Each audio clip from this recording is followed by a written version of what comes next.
브리핑 일부 뉴스 매거진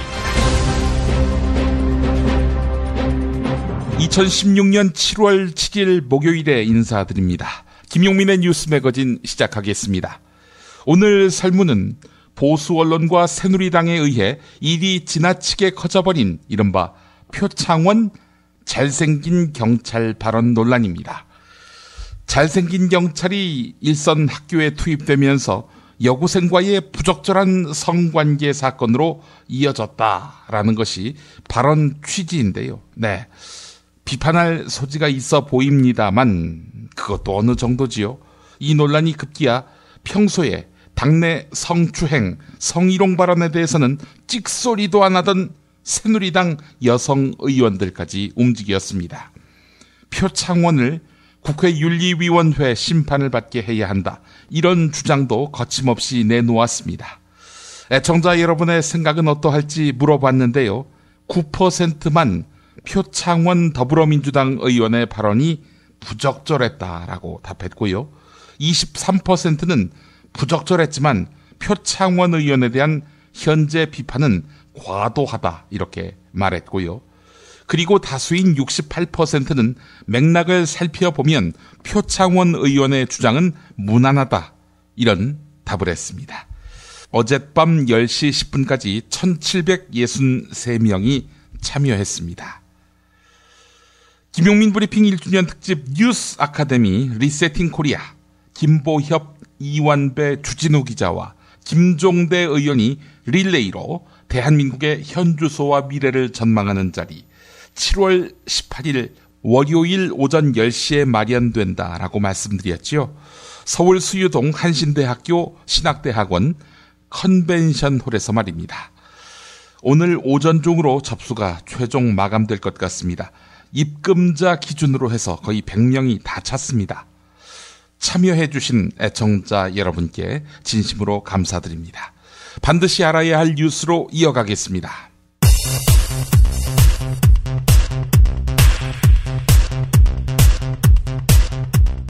새누리당 이정현 의원이 오늘 새누리당사에서 당대표 출마를 알리는 기자회견을 할 예정입니다. 섬기는 리더십으로 대한민국 정치의 근본을 바꿀 비전을 제시하겠다. 이렇게 호언장담했는데요. 누구를 섬긴다는 것일까요? 박근혜 대통령을요? 극적으로 섬기시게요. 더불어민주당 손혜원 홍보위원장은 문화체육관광부가 발표한 국가 브랜드 크리에이티브 코리아가 프랑스 무역투자진흥청의 경제진흥 캠페인 로고 크레아티브 프랑스의 색상과 디자인을 표절했다고 밝혔습니다. 문화체육관광부는 폰트가 다르다면서 하나마나한 변명을 늘어놓고 있는데요. 손혜원 위원장의 말 들어보겠습니다. 이것은 누가 뭐라고 해도 카피입니다. 크리에이티브라는 이름이 이 국가명 앞에 온 것, 빨간색과 파란색을 쓴 것, 이것은 무조건 카피입니다. 다른 핑계 누가 된다면 그때는 정말 더 한번 심하게 이것이 왜 카피인지 말씀드리겠습니다. 이것은 명백한 표절입니다. 참 불행한 것은 그 표절된 이 슬로건에 크리에이티브란 말이 들어있다는 거죠. 표절과 창의, 참으로 비극적인 코리아입니다. 교육부가 요청한 특정 감사 자료를 제출하지 않은 혐의로 불구속 기소되면서 표적 수사 의혹이 일었던 김승환 전북도 교육감에게 검찰이 징역 10개월을 구형했습니다. 지방자치, 교육자치, 몽땅 허울만 남게 됐습니다. 법원이 설마 미친 교육부, 미친 검찰 장단에 놀아나지는 않겠죠? 새누리당 친박계 핵심 최경환 의원 기자회견에 상당 시간을 할애해서 총선 패배 책임론을 반박하더니 전당대회 불출마 뜻을 분명히 했습니다.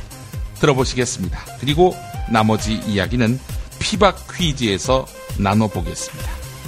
이번 전당대회 저는 출마하지 않겠습니다. 박근혜 정부와 새누리당이 다시 국민들로부터 신뢰받는 그날을 위해 오직 평의원으로서 대기종군하겠습니다.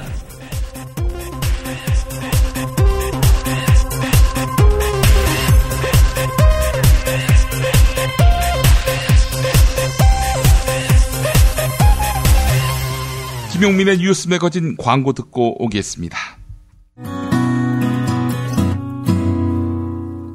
조광래 중고차 대표 조광래가 들려드리는 오늘의 한마디. 복수를 꿈꾼다면 잘 살아라. 그게 최고의 복수다.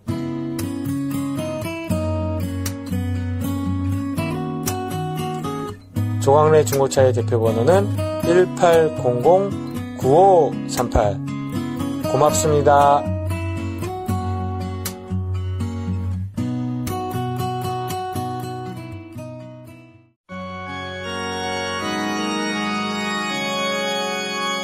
거품없는 만남, 아름다운 결혼 1600-1475 클럽센트가 맺어드립니다. 고액의 선불 가입 비용을 상상하셨나요? 1600-1475 클럽센트는 만남이 성사된 경우에만 비용을 결제하는 후불제 결혼정보 회사입니다. 10년 이상 20년 경력의 베테랑 커플 매니저가 당신의 반쪽을 어떻게 찾아드리는지 믿고 맡겨보세요. 가장 행복한 만남. 그런데 비용은 절반으로. 김용민 브리핑 듣고 가입하시면 할인도 해드립니다. 포털사이트 네이버 다음에서 클럽센트를 검색하세요. 충남 금산의 넓은 인삼밭. 정성농장을 일군 농부아버지 이정열 씨. 자연은 노력한 만큼 내어준다. 그 자연의 마음을 알기에 정성농장을 더불어 일구는 아들 이성규 씨도 아버지에게 배운 것처럼 정직하고 또 성실하게. 정성농장 홍삼은 인삼 재배부터 가공 판매까지 모두 책임지고 있습니다. 그래서 대한민국 1등 품질을 자부합니다. 검색창에 정성농장 홍삼을 검색해주세요. 정성농장 홍삼. 전화문의는 010-9754-6972. 조선의 딸로서 잘하는 죄밖에 없는데. 남북 통일 만세! 새날이 올 때까지 불리한 진술을 거부할 수 있습니다. 김무성 나와! 이나 민주주의를 알아, 이 새끼야!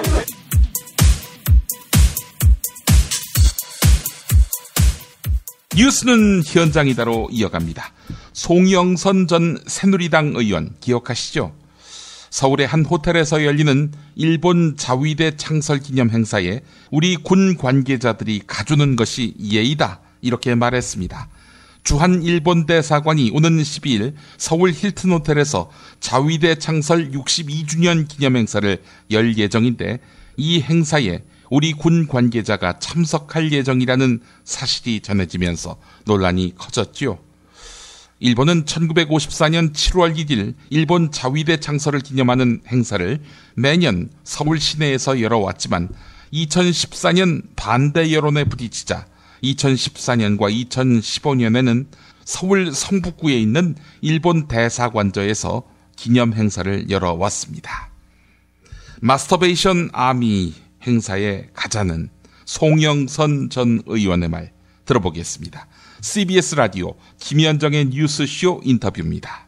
2009년, 2010년, 2012년, 2013년에도 힐튼 호텔 또 그랜드 하얏트 롯데호텔에서 다 개최되었습니다. 예. 원래만 이런 게 아니죠. 그랬다가 국민들 정서 안 좋고 뭐 한일 관계 안 좋아지니까 그러니까 대사관에 들어갔던. 예, 말씀하십시오. 질문을 내놔놓고 또 단순 외교 측면의 문제로 보자면 또 우리하고 공식적인 그 수교 관계가 없는 대만 국경일 행사도 사실 시내 큰 호텔에서 개최됐거든요. 예. 그런데 이 일본의 자위대 창설 기념일을 이 시내 호텔에서 개최되는 것을 우리 국민을 무시하는 것이다. 우리나라를 겁주기 위한 거다.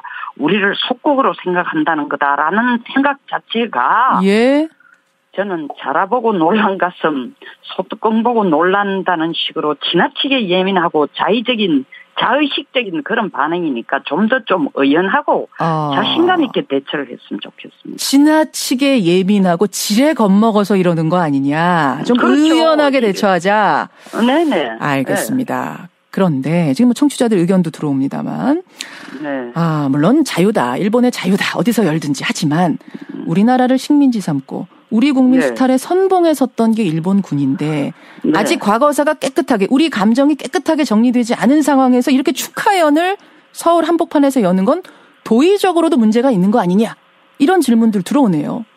당연히 그렇게 얘기한 사람이 있겠죠. 한미동맹에 대해서도 뭐 엄청나게 반대를 하는데 하물며 일본 우리에게 그렇게 혈맹의 국가가 동맹을 갖는데도 그렇게 난리치는데 이게 뭐 사상의 자유가 있는 표현의 자유가 있는 국가니까 그런 얘기가 나올 수 있죠. 근데 일본의 자위대의 시작이라는 것은 사실은 1945년 이전까지 2차 대전 이전까지 굉장히 호전적인 그런 요소와 전력을 가지고 세계 대패, 아시아 제패를 하겠다던 그런 일본의 호전적인 전력이나 자세를 전부 다 뺀 전수방어, 예? 순수한 방어 위주의 체제로 남아있겠다는 것을 미국에게 약속하고 만든 게 자위대입니다. 그러니까 45년 전에 그 군대와 같은 군대가 아니다, 자위대라. 아니죠. 그 군대가 아니고 그런 상태에서 만들었는 만약에 지금 이 행사가 일본을 자위대를 국군으로 바꾸는 날의 기념이다 하면 그건 또 이야기가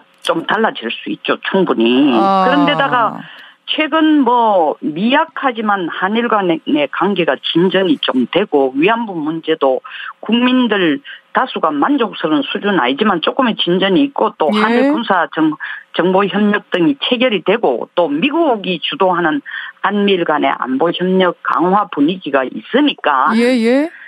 미국 동맹국으로서의 일본이 미국 동맹국으로서의 한국과의 안보 협력을 강화하는 것이 바람직하다고 판단한 그런 배경도 있지 않겠습니까? 자, 송 의원님. 그런데 맞습니다. 예전 군대와 자위대는 달랐었습니다. 그런데 아베 총리가 안보법을 통과시킨 후에는 지금은 이제 전쟁할 수 있는 군대, 예전처럼 방어만 하는 군대보다는 훨씬 진전된 형태로 나아가고 있는 중인데 여기에 우리가 특히 우리 군까지 참석해서 축하를 해준다는 것은 오히려 일본의 우익 세력에게 힘을 실어주는 것은 아니냐. 이 부분 어떻게 보세요? 아베 총리가 통과시킨 안보법이 하루아침에 된 게 아닙니다. 이거는 벌써 94년 미일 신안보 협력 가이드라인, 96년 가이드라인이 나오면서부터 주변 사태법이라든가 예. 뭐 이런 여러 가지 일본 자위대가 자기들이 실질적으로 다른 자기 주변의 이익과 주변이라는 것은 거리적인 게 아니라 국가 이익과 관련돼 있을 때 어떻게 처신해야 될 것인가, 예. 자위대를 어떤 경우에 파견해야 될 것인가, 평화협력을 위해서 활동을 어떻게 해야 될 것인가 이런 걸 좀 더 이번에 구체화해가 총괄적으로 만든 것이기 때문에 예. 이것이 갑자기 통과된 것이 아닌 것이고 예. 이때까지 되어오던 것이고 또 이 의지가 일본의 혼자서 된 것이 아니라 미일 안보동맹의 가닥 속에서 이루어진 거고 거기에 더 나아가서 미일 안보동맹의 가장 큰 역할이 뭐냐 하면 일본이 군국주의로 회귀하지 못하도록 하는 병뚜껑 역할을 확실히 하고 있다는 걸 인지를 해야 됩니다. 그러니까 네. 이렇게 그렇죠. 자위대가 그러니까 이런 식으로 더 예전에 순수하게 방어만 하던 역할에서 조금 더 적극적으로 나가는 것에 대해서 그러면은 송 의원님은 이걸 문제 삼을 필요는 없다? 이렇게 보시는 거예요. 일본 자체가 일본의 국력을 가지고 강화시킨데 예. 그럼 우리 군대를 키운다고 일본이 간섭하면 되겠습니까? 우리가 독도 우리 땅인데 일본이 나서면 우리 가만히 있어요? 아니 자기 국가의 문제를 왜 남이 간섭을 해요? 알겠습니다. 표창원 더불어민주당 의원 잘생긴 경찰 발언과 관련해서 SBS 라디오 한수진의 SBS 전망대에 출연해서 표현 자체에 오해를 불러일으키게 한 점이 있었다. 결국 불필요한 논란을 자초한 것은 저기 때문에 반성하겠다 이러면서 사과했습니다. 표창원 의원 주장 설득력이 있습니다.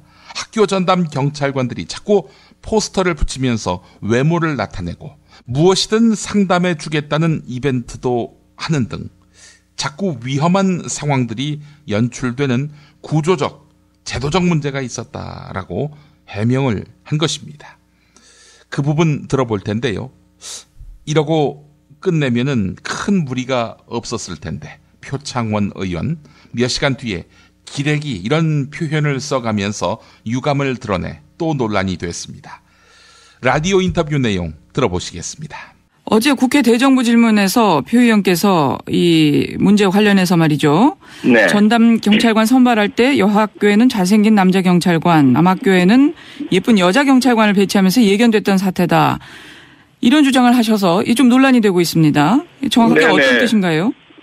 예, 논란에 대해서는 제가 사과를 드리고요. 표현 자체에 그 오해를 불러일으킨 여지가 분명히 있었던 것 같고요. 다만 그 말씀의 요체는 경찰에서 학교 전담 경찰관을 선발하면서 기준을 두 가지로 내걸었습니다. 하나는 인지도고 두 번째는 호감도고요.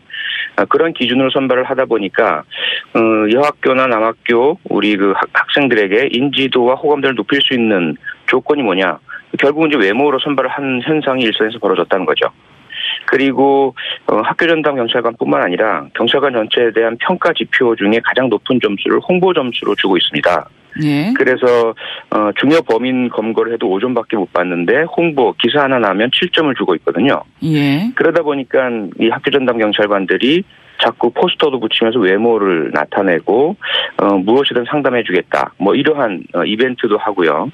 그렇게 되면서 자꾸 위험한 상황들이 연출되는 그런 그 제도적인 문제가 있었다는 것이죠. 예. 이런 부분을 보지 않고 단지 현재 적발된 개인 경찰관에게만 비난의 화살을 집중할 경우에 문제의 본질을 파악하지 못하게 되고 추가적인 문제에 예방을 하지 못하게 되는 그런 문제가 있다는 지적을 한 것입니다. 예. 근데 이 발언을 놓고 지금 여성단체도 그렇고요. 예. 네. 어떤 잘생긴 외모 때문에 피해가 발생했다. 이렇게 책임을 전가할 수 있는 발언이다. 성폭력 네. 사건이 되면 왜곡된 해석이 될 수 있다. 이런 비판하는 의견들을 많이 내놓으셨네요. 네네.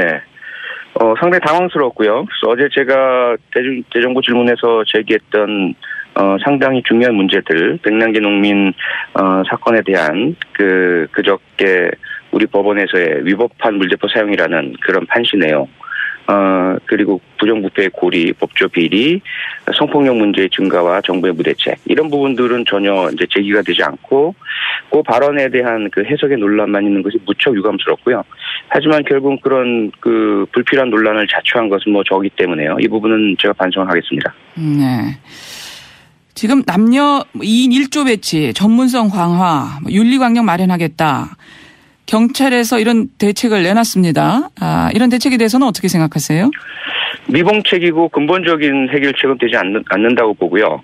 우선은 학교라는 교육의 현장과 경찰의 법 집행 임무 사이에 간격과 괴리가 있거든요. 전문성의 차이도 있고요. 무엇보다 이 학교 현장 내에서 교육 전문가가 또는 상담 전문가가 학생들 사이에서 벌어지는 문제를 파악하고 해결하고 학생들을 교육적 차원에서 보듬어주고요. 여기에서 해결이 안 되는 부분에 대해서 경찰이 엄중한 법 집행적 차원에서 접근을 해야 합니다. 그런데 경찰이 가장 큰 근본적인 문제는요. 대통령의 공약사항인 4대학 척결 이걸 충실히 수행한다는 것을 보여주기 위해서 예. 지나치게 이벤트성 홍보성으로 학교 전담 경찰관 제도를 운영해 온다는 것입니다. 그러면서 상담이나 교육 전문가가 아닌 경찰이 상담이나 교육 훈련을 일주일 정도 시켜서 학교에 보내겠다 이러한 발상이라서 결코 그 제도 자체의 근본적인 개선이나 변화를 기해야지 예. 단지 조금의 변화를 기해서 미봉책으로 접근해서는 안 될 문제라고 봅니다. 예. 한 여성을 가둬놓고 부모님도 못 만나게 하고 밥도 물도 끊어버리는지 정말 참담하다.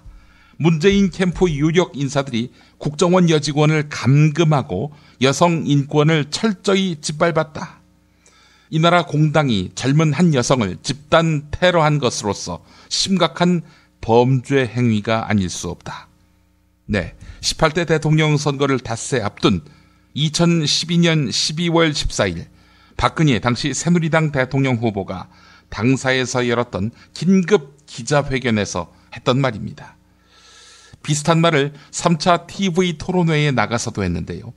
국정원 여직원의 선거 개입을 호도한 발언. 네, 이제는 사과를 해야 할 수준의 큰 잘못이 되었습니다. 왜냐? 국정원 여직원을 감금했다는 이유로 기소된 더불어민주당, 국민의당 의원들이 전원 무죄 판결을 받았기 때문입니다. 감금한 것이 아니라 잠근 것이다. 자기가 안에서. 네. 이종걸 더불어민주당 의원의 승소 이후의 발언도 이어 들어보겠습니다. 이제 문 후보님은 스스로 인권 변호사라고 말씀하신 걸로 알고 있습니다. 그래서 우리 국민의 인권뿐 아니라 또 우리 선장과 선원들을 잔인하게 살해했던 페스카마호 조선족 선원들까지 변호하실 정도로 인권의식이 높으신 것으로 들었습니다. 근데 이번에 이제 국정원 그 여직원 사태에서 발생한 그 여성 인권 침해에 대해서 한마디도 지금 말씀도 없으시고 또 사과도 하지 않으셨습니다. 그 사건은 지금 수사 중인 사건이거든요. 지금 박근혜 후보님은 이 국정원 여직원을 감금했다, 인권을 유린했다 이렇게 말씀하시는데 왜 국정원 여직원을 변호하시는 겁니까? 지금 사실이 밝혀지지 않았는데 왜 사과를 말씀하십니까? 뿐만 아니고 그 사건에서 여성이라는 점이 중요한 것은 아니죠. 좀 엉뚱한 말씀을 하시는데 지금 드러난 사실만 갖고 제가 말씀을 드리는 겁니다. 2박 3일 동안 그 여직원을 밖에 나오지도 못하게 하고 부모님도 못 만나게 하고 물도 안 주고 밥도 못 먹고 그런 부분이 이거 인권에 대한 침해가 아니냐.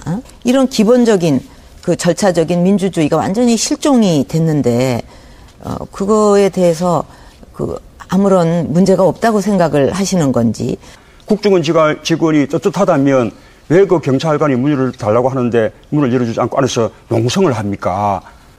지금 그 사실 여부를 수사하고 있는 것입니다. 그런데 왜 아니라고 미리 박근혜 의원님이 그렇게 단정을 하시는 겁니까? 결과는 사필 규정이라고 생각합니다.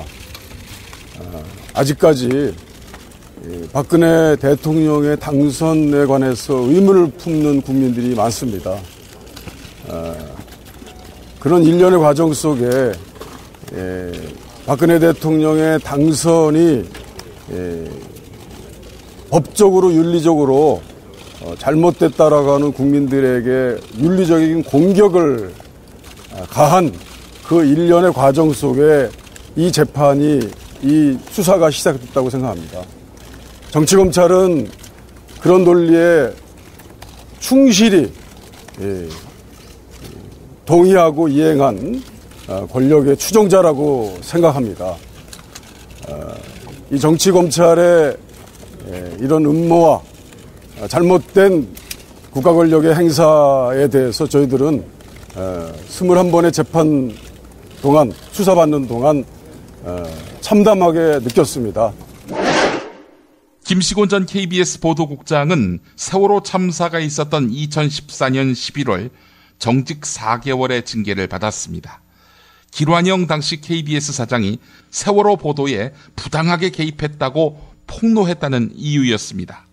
김시곤 전 국장은 소송을 냈지만 결국 졌습니다.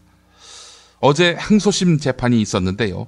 재판정에 기자들이 몰려들었습니다. 김시곤 국장은 뭐라고 얘기했을까요?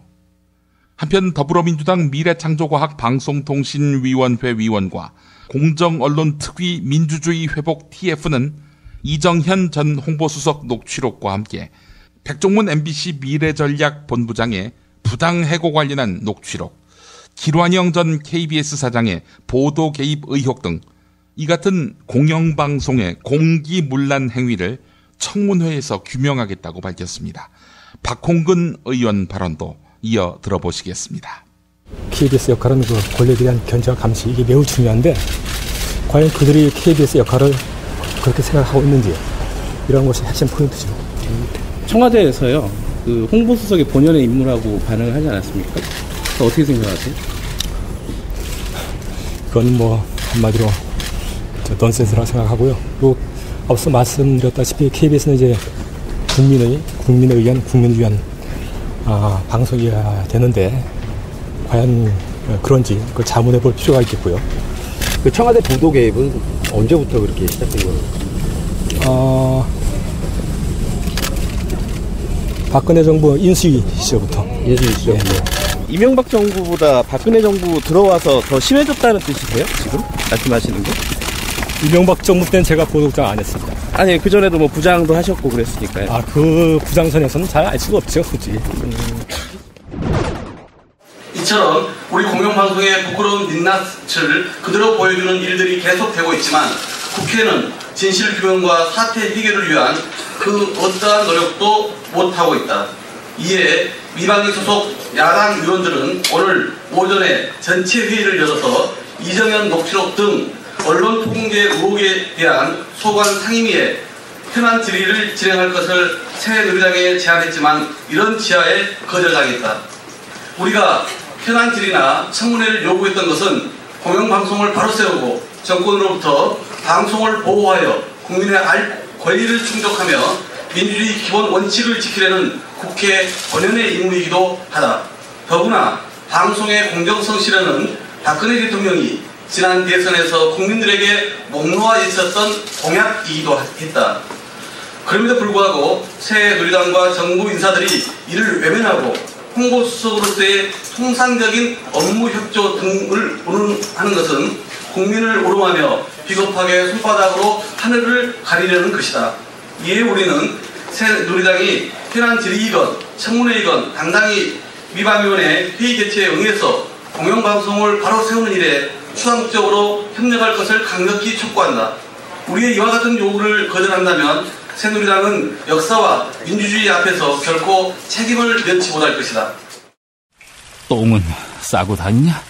미치도록 싸고 싶다. 빅동의 추억. 미국 장사랑. 구렁이 똥. 이뻤다. 장이 살아야 내 몸이 산다. 미궁 장사랑은 식이섬유, 알로에, 발효효소 등을 주원료로 한 자연주의 천연식품으로 혈중 콜레스테롤 개선과 배변 활동에 도움을 주는 식약청허가 건강기능식품입니다. 남녀노소, 좌파, 우파, 흑인, 백인 모두에게 미궁 장사랑이 빅동의 추억을 찾아드립니다. 지금 검색창에 미궁 장사랑을 검색하세요. 야, 이 부장! 네가 부장이면 땅이야! 뭐? 저 인간 저건 쟤 오늘도 술술 풀리고 안 먹고 회수 갔냐? 내일도 신체 상태로 출근하겠구만. 아유. 고려생활건강 술술 풀리고 음주전 한 포가 당신을 지켜드립니다. 특허받은 천연 유래 성분 숙취 해소제 술술 풀리고를 은하계 최저가로 딴지마켓에서 만나보세요. 야, 이 부장! 네가 부장이면 땅이야! 뭐? 저 인간 저건 쟤 오늘도 술술 풀리고 안 먹고 회수 갔냐? 내일도 신체 상태로 출근하겠구만. 아유. 고려생활건강 술술 풀리고 음주전 한 포가 당신을 지켜드립니다. 특허받은 천연 유래 성분 숙취 해소제 술술 풀리고를 은하계 최저가로 딴지마켓에서 만나보세요. 아이고, 아우 덥다 더워. 이제 우리 몸 생각해서 이 보양식이라도 먹어야 되는 거 아니야? 이 장어가 남자한테 좋다는데. 장어도 몸에 좋은 장어 있고 몸에 해로운 장어가 있어. 난 너가 장어를 반길 줄 알았지. 안 반가워. 자, 일단 이거 한 잔 해. 그래. 자. 우와! 이거 저 새싹 땅콩차 아니야? 어떠냐? 와, 이거 저 시원하게 먹으니까 더 좋다. 이거 저 뜨거운 물에 우려서 식힌 거 아니야? 아니야, 그냥 시원한 물에도 잘 우러나와. 큰 물병에 새싹 땅콩차 한 수저 넣고 냉장고에 두고 물 대신 마시면 돼. 오, 굿이야, 굿. 나도 저 여름엔 이렇게 마셔야겠다. 역시 새싹 땅콩차는 전창걸의 새싹 땅콩차야. 맛의 깊이가 달라. 새싹 땅콩차의 효능은 꼭 와이프한테 써라. 야, 전가야, 이거 마시는 거 우리 마누라한테는 비밀이다. 070-8635-1288 전창걸닷컴.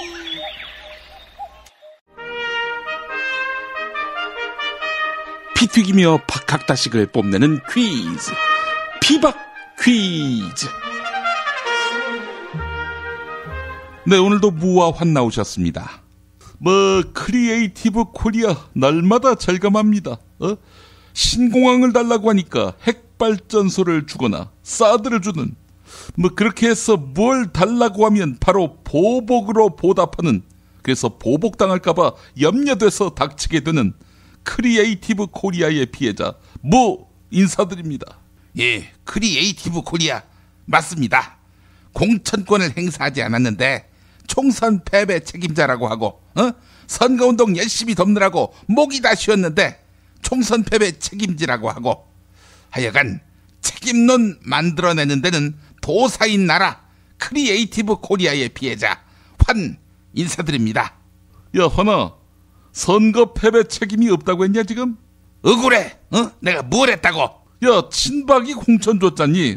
네가 친박의 좌장이자 실세고, 네가 직접 공천을 줬느냐 안 줬느냐? 이건 중요하지가 않아요. 내가 누구처럼 당 대표에서 총선 패배 책임론을 뒤집었으면 억울하지라도 않지.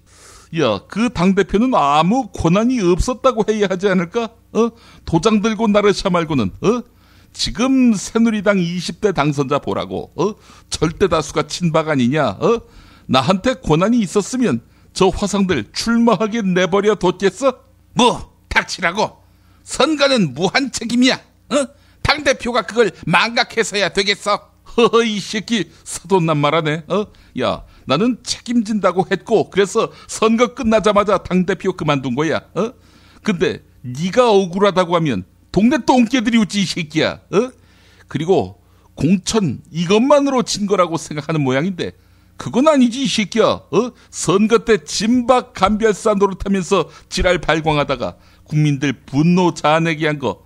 야, 그건 기억이 안 나니? 아니, 진실한 후보 찍어달라고 하는 것이 뭔 잘못이야? 그래, 그 진실한 후보 정종섭이가 자기 선거운동을 도왔던 오촌 조카를 수행보좌관으로 발탁하고 친인척으로 알려진 사람을 비서관으로 채용한 건 뭐니?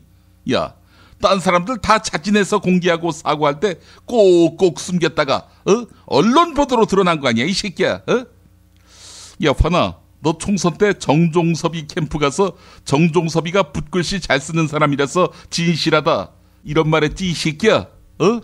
정말 크리에이티브 코리아다. 야 환아, 넌 옛말에 고장난명이란 말이 있는데 알고 있냐? 고장난명? 고장난 텔레비전이나 고장난 세탁기가 아니라 고장난명이라니. 이명박이가 고장났단 얘기야? 갑자기 돈을 싫어한다든지 바람 쐬는 것을 싫어한다든지. 닥쳐 이 새끼야. 고장난명은 손바닥도 마주쳐야 소리가 난다 뭐 이런 뜻이야. 혼자 뭘 어떻게 지랄하건 간에 그게 사태의 전부는 아니라는 거지.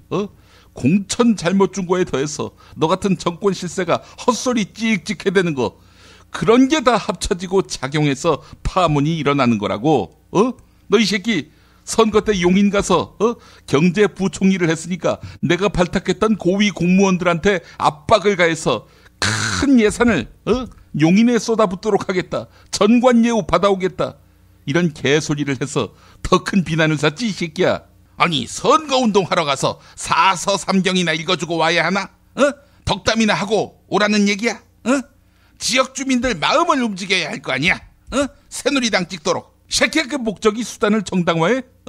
그럼 아예 복면 강도가 돼서 한국은행 금고 털어서 용인에다가 현금으로 예산 주겠다 이러지. 왜 안 그래? 얼마나 더 극적이냐? 극적으로 용인을 도와줬어야지 이 새끼야. 닥치라고. 이 속담 알아. 잘 되면 자기 덕이고 안 되면 청와대 탓이다. 야야야, 청와대 탓이라니? 이거 내가 실수를 했어. 잘 되면 자기 덕이고 안 되면 KBS 뉴스 탓이다. 새끼야, 그 헛소리는 이정현이한테 배웠냐? 이거 어제 갑자기 무더위가 찾아와서 내가 정신이 혼미했어. 잘 되면 자기 덕이고 안 되면 국정원 여직원 집 앞에 몰려든 야당 의원들, 그래서 국정원 여직원을 감금한 야당 의원들 탓이다. 야야, 어제 그 야당 의원들 다 무죄로 결론 났어 이 새끼야. 이 새끼 뉴스도 안 보나 봐, 이 등신 같은 새끼. 그래, 그러면은 이걸로 끝내지. 잘 되면 자기 덕이고 안 되면 친일파 아버지 탓이다. 닥쳐 이 새끼야. 당신이 닥쳐. 맞잖아. 이 새끼들 또 헛소리하고 있어 이 새끼들. 이님 오셨어요. 이님 보시기에는 잘 되면 자기 덕이고 안 되면 누구 탓이다. 할 때 누구는 누구라고 보세요? 그 누구긴 누구야. 그 문재인 탓이지. 아, 그렇군요. 아, 그나저나 지금 왜 강목을 들고 오셨어요? 그 퀴즈 끝나고 난 다음에 그 당에 가서 그 초선들을 그 옥상에 불러가지고 한따까리 하려고 내가 그렇게 나대지 말라고 했는데 아니 시발 나가가지고 허위 사실을 이야기하고 오바하고 시발 아니 누가 그랬다는 겁니까? 그 조응천이하고 표창원이 아니 영감님 그러면 전두환도 없앤 연좌제를 들먹인 박용진도 부를 겁니까? 그 걔는 아주 그 훌륭한 얘기를 했다고 봐. 그래서 걔는 그 상을 줘야지. 그래서 그 조선일보가 박용진이 길게 인터뷰 실어줬잖아. 얼마나 잘했으면은 그런 그 1등 신문의 지지와 성원을 받도록 해야지. 왜 계속 그 시필만한 일을 하느냐 이거야. 영감님, 박용진이는 영감님 비서실장이고 표창원이하고 조응천이는 문재인이가 데려오고 뭐 그래서 대접이 다른 거 아닌가요? 그러니까 거기서 또 그 문재인이가 정치를 잘못 배웠다는 그 진실이 드러난다고 봐요. 그 문재인이는 항상 사람을 잘못 데리고 와가지고 그렇게 그 당에게 짐을 주고 있잖아. 그 문재인이가 데려온 사람 중에서 그 제대로 된 놈이 있냐 보라고. 따라서 그 문재인이는 앞으로 추워도 그 정치를 해서는 안 된다고 봐요. 인님을 영입한 사람은 누굽니까? 그 사람도 문재인 전 대표 아닌가요? 그게 하이 씨발 이 족같은 똥보 새끼 이 씨발 새끼 너 이 새끼 그 수박 먹을 적에 씨를 뱉지 않지 이 새끼야 삼키잖아 이 새끼야 뱉으면 귀찮으니까 에이 새끼 그래서 이 새끼야 네 뱃속에서 수박이 자라는 거 아니야 이 새끼야 폐가 이렇게 뚱뚱해 너 이 새끼 그 배가 그렇게 뚱뚱하니까 고개를 깊숙이 숙여도 고추가 안 보이지. 안 그래 이 새끼야? 아 오늘은 그 뚱보 드립하고 고추 드립이 콤보인가요? 고추도 나오네요. 그래서 그 네 고추가 주인 눈에 잘 안 보인다고 해서 관심받지 못한다는 좌절감 때문에 관심병 환자가 돼가고 있다고. 그러니까 네가 그 고추 관리 안 하면은 그 조만간 네 고추가 앙심을 품고 아무한테나 막 고소할 수가 있다고 봐요. 특히 듣보 고추다 이런 말 들으면은 곧바로 소송장 쓴다고 봐. 그만하세요 이젠. 이 새끼 할 말 없으니까. 자, 오늘 그 퀴즈 문제 내도록 할게요. 어제는 그 정답자가 없더라고. 그 문제가 존나게 어려웠나 봐요. 그래서 오늘은 아주 그 쉬운 문제를 내도록 할게요. 주한 일본 대사관이 오는 그 12일에 그 서울 시내 한 호텔, 그 힐튼 호텔이지. 여기서 그 자위대 창설 62주년 기념 행사를 연다고 해요. 이 새끼들 신났어. 위안부 문제 털어줬겠다. 막 가자는 거지 이 새끼들. 자, 자위대는 근데 그 군대가 아니라 외부 그 침략으로부터 자기를 지키기 위한 목적의 그 자위 부대라고 봐야 되겠지. 그 일본은 본질적으로 군대를 가질 수 없도록 돼 있어요. 그 2차 대전 종전 후에 사실상 미국이 압박해서 만든 헌법이 그 지금의 그 일본 헌법인데 그 아베가 이걸 없애려고 하고 있지. 그 이 헌법의 이름은 무엇일까? 이것이 오늘의 문제라고 봐요. 정답. 네, 환빨랐습니다. 정답 바로 가자고. 정답은 유신헌법. 유신헌법. 참 부끄럽지만 우리나라 헌법이었죠. 박정희 대통령이 죽을 때까지 대통령을 해먹으려고 만든 헌법.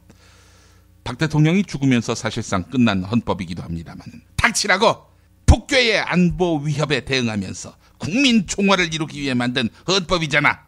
그래서 정권 비판적인 국민을 감옥에 집어넣고 고문하고 더러는 죄 없는데 죽이기도 하고 말이죠. 그런 국민 총화 안 해도 상관없습니다. 이 무식한 새끼. 서회자 정답 바로 가자. 네, 땡땡 헌법이죠. 자, 무엇일까요? 정답은 시행령 헌법. 시행령 헌법이라니요? 국회 선진화법 때문에 청와대 누나가 입맛대로 법을 바꾸지 못하면 국무회의 열어서 하위법인 시행령을 멋대로 뜯어 고쳐가지고 법으로 만들잖니. 그래서 시행령 헌법이지. 야, 근데 말이야. 시행령으로 개헌도 하겠어. 닥치라고. 야, 너 말 조심해라. 닭을 치다니, 누구를 치라는 의미야, 이 새끼야? 너 그분을 겨냥한 거 맞지, 이 새끼야? 맞잖아, 이 새끼야? 억울해. 억울하다고. 자, 오늘도 정답은 애청자 여러분의 몫입니다. 오늘부터는 새 책을 선물로 보내드립니다. 슬픈 대학원생들의 초상, 북 에디션에서 낸 책인데요. 대한민국 최초 대학원생들의 리얼 웹툰, 슬픈 대학원생들의 초상 시즌 1입니다. 착각하지 마. 우린 학생이 아니라 노예야. 대한민국 최초 대학원생들의 본격 리얼 웹툰, 슬픈 대학원생들의 초상 시즌 1. 네, 교수가 까라고 하면 까야 하는 대학원생들의 삶을 깠습니다. 조교 폭행, 제자 성추행, 논문 도둑질, 이 모든 것들이 아무렇지도 않게 자행되고 있는 대학원생들의 슬픈 자화상을 그린 최초의 본격 리얼 대학원생들의 웹툰, 슬픈 대학원생들의 초상 시즌 1. 네. 29기 고려대 대학원 총학생회가 대학원에서 일상적으로 치부되는 폭력 문제의 심각성과 온갖 비리의 온상이 돼버린 현실을 알리려고 이 웹툰을 발행하기 시작했는데요.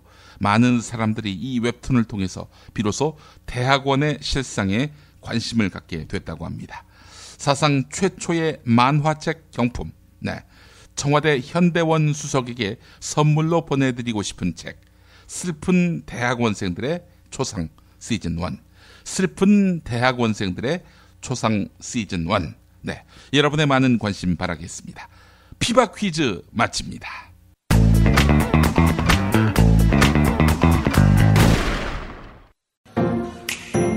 김치가 다 같은 것 같죠? 아니요, 이담채는 진짜 다르죠. 겨울 전라도, 여름 강원도, 봄 가을 충청도 최고의 배추만 골라와야지요. 소금 영광에서 직송된 최고의 국산 천점이 기본 아닌가요? 아, 고춧가루와 파, 마늘, 괴산 영천에서 건강한 놈들만 가져와야 해요. 우와, 재료가 반이라고 하던데 역시 이담채네요. 그런데 어떻게 담가야 이담채 김치 맛이 나요? 아유, 이거 비밀인데 다시마에 표고버섯, 양파, 멸치를 넣고 우려낸 육수에다가 온갖 재료를 잘 버무리고 2달 동안 저온 숙성한 양념을 써야 해요. 근데 흉내내봐야 소용없어. 30년 연구한 레시피에 30년 김치만 만든 손맛을 따라갈 수 있겠슈? 이담채 김치. 안내와 주문은 검색창에 이담채를 입력하세요. 전화는 1544-4586. 1544-4586. 서울, 경기, 인천 지역의 신축 빌라 정보, 빌라 타임즈 하나면 됩니다. 현장 나와주세요. 네, 여기는 새로 오픈한 현장입니다. 여기만이 아니라 분양 마감 현장이라면 빌라 타임즈의 레이더를 피할 수 없습니다. 빌라 타임즈 정보는 알찹니까? 당연합니다. 현장에서 직접 촬영한 퀄리티 높은 사진 여러 장이다. 지도 서비스, 무료 투어 서비스, 무료 상담 서비스까지. 빌라타임즈 짱이죠? 그러다 허위 매물 걸리면요? 포상금 100만 원 약속합니다. 수도권 빌라에 관한 정직한 정보를 모았습니다. 빌라타임즈. 인터넷에서 만나세요. 박근혜 왜 저러지? 문재인, 김무성, 안철수는 또 왜 저러지? 뉴스로는 알 수 없는 진짜 정치 현장 이야기. 한겨레 정치팀 기자들이 취재 수첩을 낱낱이 공개합니다. 본격 정치관찰 팟캐스트. 언니가 보고 있다. 팟빵에서 언니를 검색하세요.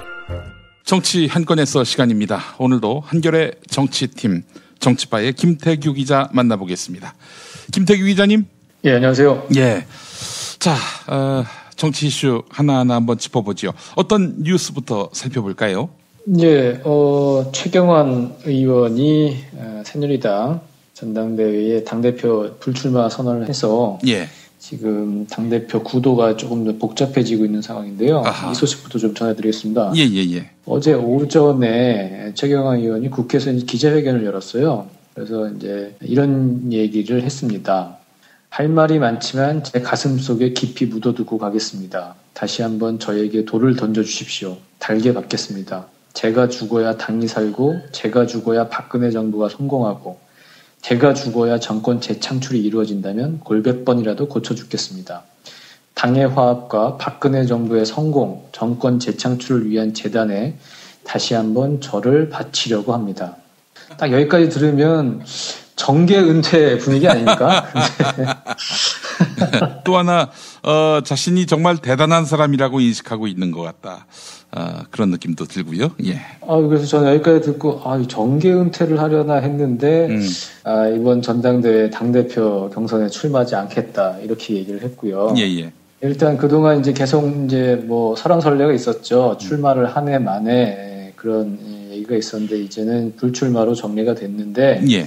그 이후에는 일단 또 총선 패배 책임자들은 자중해야 한다. 이런 당내 의견이 이제 상당히 많고. 그 친박 내부에서도 나오는 얘기 아닙니까? 친박 내부에서도 그런 얘기가 나오고 있죠. 예. 그리고 청와대도 일단은 최경환 카드는 접은 걸로 보입니다. 그러니까 최경환 의원은 그동안 사석에서 이런 얘기를 했어요. 몽둥이로 때려 죽여도 전대에 출마하지 않겠다라고 그렇게 강하게 얘기는 했지만 그래도 청와대에서 등 떠밀면 해야 하는 거 아니냐는 또 뉘앙스를 풍기기도 했거든요. 근데 어쨌든 최경환 의원이 불출마를 선언한 것은 청와대도 보기에는 최경환 카드로는 이 전국을 돌파할 수가 없겠다. 그렇게 판단을 한 것 같고요. 한 새누리당 의원은 그렇게 얘기를 했습니다. 청와대가 출마를 떠밀지 않았다는 거고 그리고 청와대가 최경환을 당대표로 내세워서 직할 체제를 꾸리겠다는 전략을 바꾼 것 같다. 이렇게 분석을 했고 예. 또 이런 분석도 있어요. 만약에 최경환 의원이 출마를 했는데 대표가 못됐을 경우 그때는 친박계와 청와대가 받는 타격이 크기 때문에 그 위험성을 상당히 민감하게 받아들인 것 같다. 이런 게 분석도 지금 나오고 있습니다. 예. 그러면 이제 당대표 전대 경선은 어떻게 됐느냐? 예. 일단은 이제 비박계에 유리한 형국으로 지금 돌아가고 있습니다. 지금 출마를 선언한 사람은 친박계에서는 이주영, 이정현, 홍문종, 원유철 이런 사람들이죠. 근데 이주영, 이정현 의원은 자신은 상수라면서 단일화 가능성을 이제 일축하고 있기 때문에 일단은 지금 최고위원과 대표를 지금 분리해서 선출을 하는 상황에서 예. 비박계가 상당히 유리한 구도로 이제 움직이고 있는데 지금 변수로 남은 것은 어제 김원철 기자도 얘기를 했지만 서청원 의원의 이제 출마 여부입니다. 그 조원진, 김태흠, 이완영 의원은 그 친박 노론의 핵심들이 지금 그 서청원 의원을 찾아가서 이제 읍소를 하고 있고요. 형님밖에 없다 이런 식으로. 그리고 또 그 홍문종 원유철 의원도 서청원 의원의 움직임을 보고 출마 여부를 결정하겠다 이렇게 얘기를 하고 있습니다. 서청원 의원이 나오면 자기네들은 대표로 출마를 하지 않겠다는 얘기인 거죠. 예. 그 청와대도 그런 기류가 좀 있습니다. 청와대 관계자는 이렇게 얘기를 했어요. 이주영 의원이 지금 이제 친박으로 분류가 되는데 이주영 의원이 출마 선언을 하면서 자신이 친박이 아니라고 했다. 그래서 이주영 의원이 당대표가 된다면 제2의 정진석이 될 것 같다. 그러면서 지금 대안은 서청원밖에 없다. 비박계가 당대표를 먹으면 청와대가 힘들어진다. 이렇게 얘기를 했습니다. 그러니까 일단은 최경환 의원의 불출마 그리고 서청원 의원의 출마 여부 그것에 따라서 새누리당 전당대회 구도, 당대표 경선 구도가 좀 잡힐 것 같습니다. 예. 서청원 옹이 나오셔야 한다 이런 이야기인데 제가 어제도 말씀드렸습니다마는 박근혜 대통령이 직접 나와야 책임 정치가 아니겠나 이런 생각이 듭니다. 실질적으로 당을 관장하고 관리하고 또 관여하고 있는데 이건 뭐 안 그런 것처럼 이러는데 예. 저는 그 최경환 의원의 그 불출마 선언으로 그 새누리당 전당대회에 아주 결정적인 흥행 카드가 사라졌다. 저는 그렇게 봅니다. 최경환 의원이 출마를 해서 그 진박 투어를 했을 때 그 열정으로 연설도 하고 이렇게 막 이렇게 밉상을 보여야 새누리당 전당대회에 대한 국민적 관심도 커지고 그랬을 것 같은데 이번에 좀 불출마를 선언했다고 하니 개인적으로는 좀 아쉽더라고요. 알겠습니다. 하여간 참. 근데 사실 최경환 의원이 나와서 당대표가 되면은 이거 그야말로 친박의 몰락이자 새누리당의 몰락 아니겠습니까? 예, 그러면 친박 노론이 이제 세도 정치에 들어가는 것이고, 그러면 이제 망국으로 이어지는 거죠. 김남일 기자가 쓴 기사의 결론이 그랬습니다. 한국으로 이어진다기보다는 뭐 제가 봤을 때는 정권 교체가 된다 이렇게 보는 게 옳을 것 같습니다. 아니 뭐 한 500일 정도도 못 버틸 그런 나라는 아니잖아요, 우리나라가. 예, 뭐 그런 생각이 들고요. 자, 어제 아주 굉장히 의미 있는 판결이 나왔습니다. 잠금이냐 감금이냐 이걸 놓고 정말 참 쓸데없는 정말 뻔한 그렇죠. 이런 그 논쟁이 있었단 말이죠, 그동안. 예. 결국에는 감금이 아니라 잠금이 맞다 이런 결론이 나왔죠. 네, 잠금 이퀄 셀프 감금 뭐 이렇게 됐는데요. 예. 지난 2012년 12월에 국정원 댓글 공작이 벌어지고 있다. 그래서 저는 이름을 그냥 얘기를 하겠습니다. 우리 김하영 씨, 네. 국정원 여직원, 예. 김하영 씨 오피스텔을 급습을 해서 여기를 이제 문을 따고 증거를 수집을 하고 확보를 해야 되는데 우리 또 국정원 여직원 김하영 씨가 문을 아예 잠그고 아예 증거 확보에 그래서 이제 실패를 한 거 아닙니까? 그 사건을 가지고 새누리당과 우리 김하영 씨가 민주통합당 의원들을 이제 고발을 했고요. 그렇게 또 검찰은 또 기소를 했고 법정에 섰던 사람이 누구냐면 이종걸 의원과 그리고 강기정, 김현 전 의원 이분들이었습니다. 예. 그래서 사실은 검찰에서는 자기네들도 사실은 이 부분이 말이 안 된다는 걸 아니까 처음에는 약식 기소를 했어요. 예. 벌금만 내고 그냥 이렇게 퉁치자 했지만 법원에서 보니까 이게 좀 말이 안 되거든요. 그래서 이건 정식 재판을 하자. 그래서 법원에서 정식 재판으로 올려서 지금까지 그 재판을 해왔던 건데 결국 법원에서는 이제 무죄를 선고를 했습니다. 법원의 그 판단은 이렇습니다. 당시 국정원 직원은 언제든지 문을 열고 나올 수 있었으나 그럴 경우 피고인들과 민주통합당 관계자들과의 충돌이 일어나고 집안에 있는 업무용 노트북과 데스크탑 컴퓨터 등을 빼앗길 위험이 있다고 판단하여 스스로 밖에 나가지 않은 것에 불과하다. 그러니까 검찰과 뭐 새누리당과 국정원이 얘기했던 감금이 아니라 잠금이었고 셀프 감금이라는 점을 이제 명확히 한 것이죠.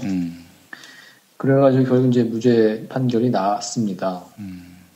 아니 그렇다면은 잠금이다. 국정원 여직원에 대한 인권 침해다. 이렇게 주장했던 박근혜 대통령의 TV 토론 발언. 이건 어떻게 되는 겁니까? 예, 그러니까 이것은 결국 박근혜 대통령의 사과가 있어야 되는 거죠. 2012년 12월 16일이죠. 예. 대선 불과 한 3일 전에 그 밤에 TV 토론을 했잖아요. 예. 그때 박근혜 후보가 문재인 후보를 상대로 이렇게 몰아붙였습니다. 문재인 후보가 스스로 인권 변호사라고 말하면서 국정원 여직원 사태에서 발생한 여성 인권 침해에 대해 사과도 안 했다. 2박 3일간 여직원을 나오지 못하게 하고 부모님도 못 만나게 하고 물도 안 주고 밥도 못 먹고 이런 부분이 인권 침해 아니냐. 무슨 뭐 간수입니까? 이 사람들이 물도 주고 밥도 주고 이렇게 교도소에 가는 것도 아닌데 이건 말도 안 되는 얘기로 문재인 후보를 몰아세우고 결과적으로는 지금 허위사실 유포인 거죠. 예. 그래서 이런 부분에 대해서 뭐 형사처벌, 뭐 고소 고발 뭐 이것까지는 아니더라도 우리 박근혜 대통령께서는 양심이 있다면 일말의 양심이 있다면 간단한 사과라도 해야 되는 게 맞는 것 같습니다. 예. 그럴 가능성은 얼마나 있다고 보세요? 없죠. 거의 없죠. 제가 그 전제를 달지 않았으니까 양심이 있다면 사과를 하실 거예요. 양심이 있다면. 예. 예. 아니 제가 사실 이렇게 우리 언론사 기자분들이 뭔가 단언을 할 때 이렇게 즐거울 수가 없어요. 신중하게 표현하는 게 그 습관인데 그럴 리가 없죠. 이런 얘기 들으면 얼마나 속이 다 후련한지 모르겠습니다. 예. 그럴 리가 없죠. 예. 그럴 것 같으면 사실 이 나라가 헬조선이겠습니까? 예. 자, 그나저나 더불어민주당 초선 의원들 굉장히 의혹이 많은데 말이죠. 논란의 중심에 서 있는 것 같습니다. 근데 뭐 제가 봤을 때는요, 논란을 만들어내는 주체는 이런 초선 의원의 활약이 그다지 반갑지 않은 기성 보수 언론이 아닐까 이런 생각도 드는데 어떻게 보세요? 그럴수록 더 이제 조심을 하고 경계를 해야 한다고 생각을 하는데요. 그저께 있었던 표창원 의원의 발언, 이것은 분명히 좀 오해의 소지가 있고 논란을 자초한 측면이 있습니다. 그래서 표창원 의원이 어제 이제 SBS 라디오에 나와서 그 논란을 자초한 점 사과를 했는데 그 뒤에 이제 트위터에 또 글을 올렸죠. 그러면서 정치인의 지위를 이용해 사익을 추구하고 국정과 민생을 어지럽히면 정래기, 그러니까 정치인 쓰레기라는 얘기겠죠. 언론의 특권을 이용해 악의적 기사로 진실을 왜곡한다는 기레기라면서 저는 정래기가 되지 않기 위해 노력하겠다. 당신도 기레기가 되지 않길 바란다라고 얘기를 했습니다. 그러니까 자신의 발언이 문제가 있다고 지적한 이제 언론을 상대로 이런 얘기를 한 건데, 근데 그것은 어떤 진영적인 논리에 의해서 표창원을 꼭 잡아야겠다. 물론 뭐 수구 언론들은 그런 좀 불순한 의도가 있겠지만, 저희나 뭐 다른 언론사가 보기에도 이건 조금 잘못하고 실수한 것 같다라는 생각에 저희도 기사를 쓴 거거든요. 근데 지금 이렇게 트위터에 그런 또 얘기를 올리면 사과를 한 부분이 진정성이 또 희석되는 게 아닌가 조금 걱정이 되는 좀 측면이 있었고요. 표창원 의원뿐만이 아니라 최근에 좀 이런 일들이 좀 여러 건 있지 않았습니까? 박용진 의원이 김일성 친인척 서훈 논란을 또 빚었고요. 박승춘을 잡겠다고 이제 무리수를 두다가. 근데 본인은 상당히 그 발언에 대해서 이건 뭐 그릇됐다 혹은 추가 해명이 필요하다 이렇게 생각하고 있는 것 같지 않아요? 그렇습니다. 그러니까 지금 그 조홍천 의원 같은 경우에는 대법원 양형위원 가운데 성추행 전력이사가 포함됐다 이 얘기를 하고서 이제 바로 사과를 했죠. 그러니까 그 이후에 이런 일들이 벌어지고 당신 이 부분은 좀 잘못된 것 같아라고 사람들이 지적하고 언론이 지적했을 때 다시 한번 생각을 해보고 잘못했다고 사과를 하면 그냥 지나갈 일입니다. 근데 그게 아니고 나는 이러이러한 이유로 나는 잘못한 게 없어 이렇게 되면 저 사람은 왜 저러지? 우리가 생각했던 박용진, 표창원은 저런 사람이 아니었는데 이러면서 고개를 갸웃거리게 하는 거거든요.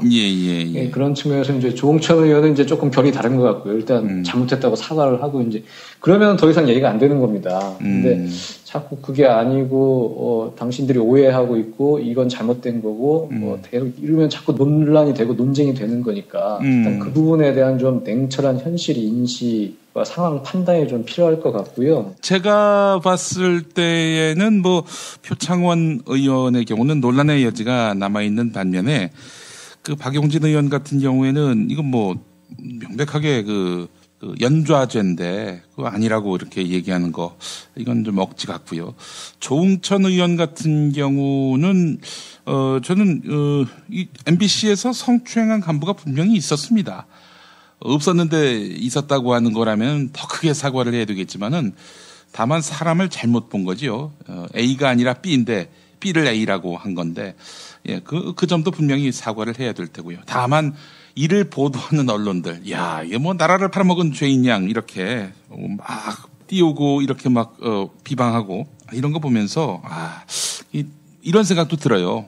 이게 민감하게 그 반응한 거 아닙니까? 표창원 의원 같은 경우. 그러니까 뭐 우호적인 언론이 없다 보니까 결국에는 이제 사실 자기가 자기를 변호할 수밖에 없는 이런 환경에 놓이다 보니까 그렇게 섭섭한 마음을 트위터에 표출한 것은 아닌지 하는 생각이 들거든요. 네.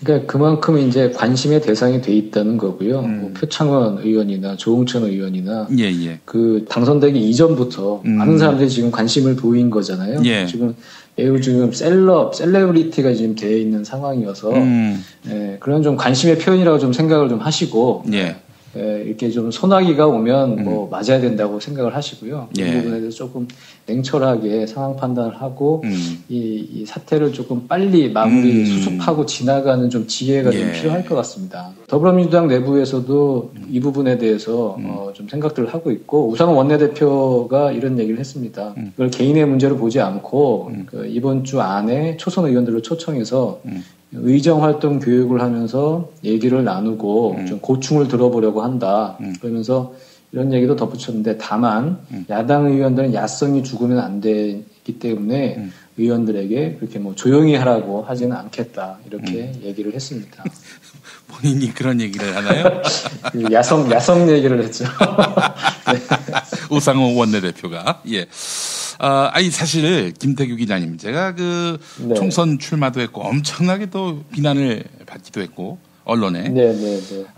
근데 말이죠. 언론의 그 비판을 받는 건 그만큼 이 주목을 받고 있다. 이런 의미인데, 그거를 제가 그로부터 한 2년 뒤에 알았어요. 예. 그게 현재 그 표창원 의원이 아직은 좀 실감을 못하는 면도 있고, 사실 뭐 정계 입문 전까지만 해도 대한민국 대표 프로파일러로서 다 칭찬만 했잖아요. 칭찬 안 하는 언론이 없었어요. 예. 그러다가 갑자기 이렇게 막 어떤 주목도 받고 비판도 받다 보니까 이렇게 좀 실감을 못하는 부분도 있는데 뭐 나아지겠죠. 예. 하여간 빨리 수습하는 것이 필요하다. 이런 말씀 저도 공감합니다. 예. 김태규 기자님, 오늘 말씀 잘 들었습니다. 예, 감사합니다. 네, 우리 또 내일 뵙도록 하겠습니다. 네. 예. 공화국 참치논평, 구이동 대양 참치를 맛보지 못한 국민 여러분은 진정한 참치 맛을 보기 위한 강도 높은 중대 조치를 취하실 계획을 표명하시고 곧장 구이동으로 달려오시기 바란다. 참치에 대한 체질적인 거부감과 적개심을 노골적으로 드러내는 분도 구이동 대양 참치에 오시면 추호도 용납할 수 없는 포악무도한 폭식 행위를 자행할 것이다. 구이동 대양 참치. 월요일 참치데이 이벤트, 화요일 참치머리 서비스로 함께합니다. 주차장 걱정 마시고요. 대중교통은 서울 지하철 2호선 구의역 2번 출구에서 5분 거리입니다. 대양참치 구의점 02-455-8087. 여보, 나 오늘 우리 집하고 아버님 댁 화재보험 가입했어. 뭐라고? 아이, 놀라지 마. 다 합쳐서 월 10,000원이라고. 월 10,000원 화재보험 카페에서 가입한 거라니까. 월 10,000원 화재보험 카페에서 집 2채를? 남들은 집 한 채를 30,000원에서 40,000원에 가입하던데? 화재와 배상 책임은 기본이고 도난, 보이스피싱까지 보장해준대. 정말? 대박! 텔레비전, 냉장고, 김치냉장고, 에어컨, 세탁기, 전자레인지 고장나면 수리비용까지 보장해준다고. 월 10,000원 화재보험 카페라고 했지? 나도 알려줘. 우리 친정도 가입하게. 10,000원 화재보험 카페. 전화번호 02-849-9730.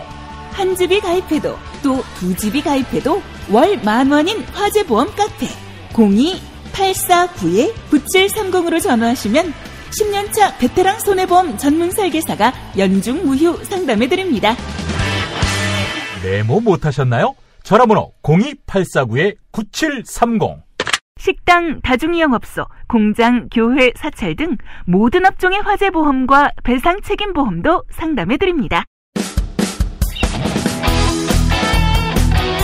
당신이 알아야 할, 또 우리 공동체가 알아야 할 뉴스, 김영민이 챙겨드립니다. 지금은 제1부 뉴스 매거진과 함께하고 계십니다. 경제의 속살을 들여다보겠습니다. 오늘도 민중의 소리 이완배 기자 만나봅니다. 이완배 기자님. 네, 안녕하십니까. 예. 박노자 교수. 네. 한국인은 아니고요. 러시아인이죠. 예. 맞습니다. 한국 현실에 대해서 한국인보다 더 많이 하는 분인데. 네. 자, 이 박노자 선생이 왜 한국은 이 지경인데도 밀란이 일어나지 않는가, 이런 의문을 던졌습니다. 네, 굉장히 도발적인 화두를 던지셨습니다. 예.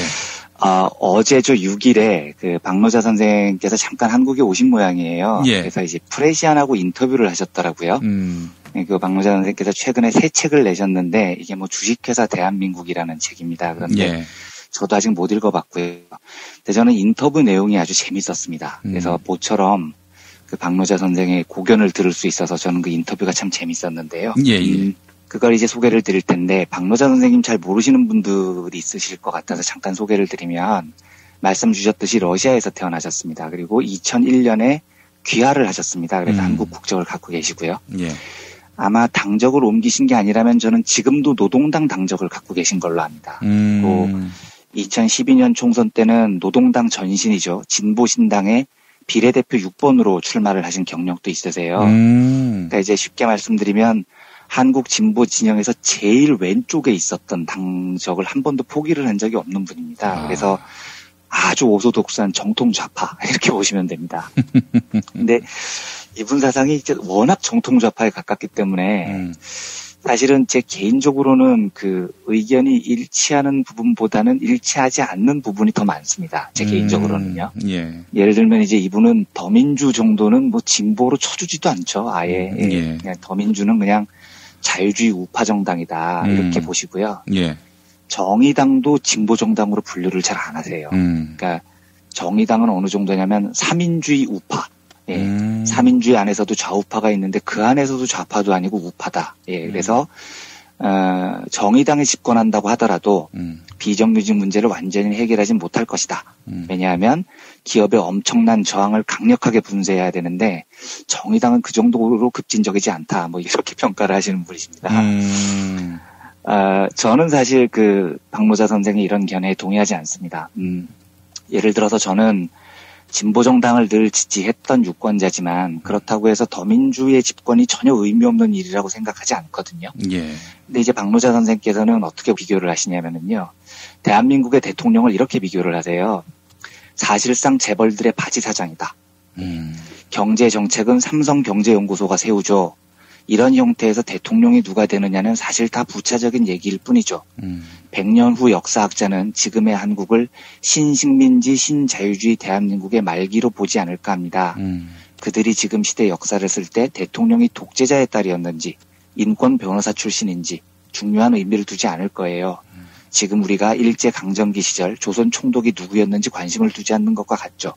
누가 총독이 되든 일본 본국의 이익을 최우선에 두는 총독부 정책의 큰 기준은 그대로였으니까요. 이게 이제 이분 말씀이거든요. 예. 그러니까 좀 거칠게 이야기하면 박근혜가 대통령이 되건 문재인이 대통령이 되건 재벌의 이익을 대변하는 바지 사장으로부터 벗어나긴 좀 어려울 거다. 이런 뜻이 아닐까 싶습니다. 예. 저는 동의하지 않습니다. 저는 충분히 예를 들어서 뭐 특정 인물의 이름을 거론해서 그렇지만 문재인 대통령이라면 저는 매우 의미 있는 대통령이 될 수 있다고 보는 쪽이에요. 물론 이제 저는 진보정당 지지자이긴 하지만요. 예. 근데 이제 이런 차이를 빼고 나면 박노자 선생이 이번에 던진 문제 제기는 굉장히 소중하게 받아들여야 할 대목이 있습니다. 어떤 거였냐면요. 그 인터뷰를 하면서 해일조선 이야기를 하는데요. 박노자 선생은 해일조선이라는 담론을 변화의 희망 이쪽보다는 몰락의 절망 쪽으로 해석을 하시더라고요. 어허. 예, 그 인터뷰 내용을 읽어드리겠습니다. 생명력이 아직 살아있는 사회에서는 바꾸자는 이야기가 나오지 지옥이라는 말은 안 나오거든요. 1980년대 말 한국이 대표적이죠. 피 흘려서라도 바꾸자고 했죠. 네.